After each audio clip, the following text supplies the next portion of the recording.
आप देख रहे हैं संवैधानिक आवाज, सच का आईना।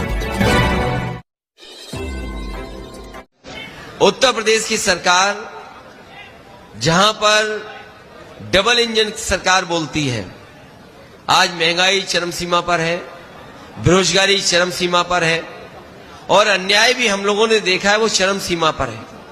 अगर मैं हरदोई की घटनाओं का ही अगर पढ़ूं, एक बहुत मोटी फाइल है हमारे पास कि हरदोई में कितनी घटनाएं हुई हैं, कभी बेटियों के साथ, कभी महिलाओं के साथ, कभी लूट की घटना, कभी किसी तरह की हत्या जिसमें न्याय नहीं मिल पा रहा है लोगों को।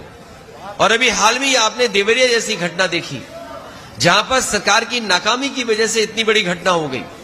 सरकार के अधिकारी और सरकार के लोग अगर समय पर एक्शन लेते और जिम्मेदार अधिकारी अगर जिम्मेदारी से काम करते तो शायद देवरिया ऐसी घटना उत्तर प्रदेश में नहीं होती।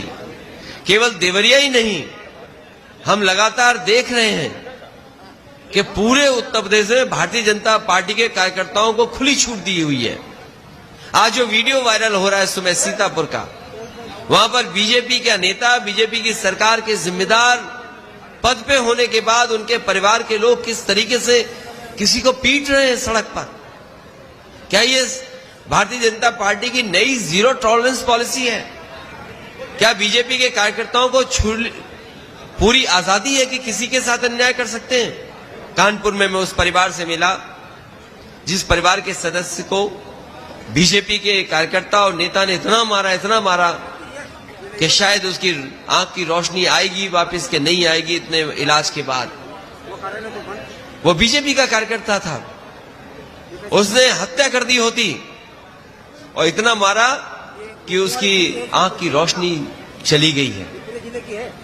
वहीं कानपुर में एक गरीब किसान को धोखा देने का काम भारतीय जनता पार्टी के कार्यकर्ता ने किया।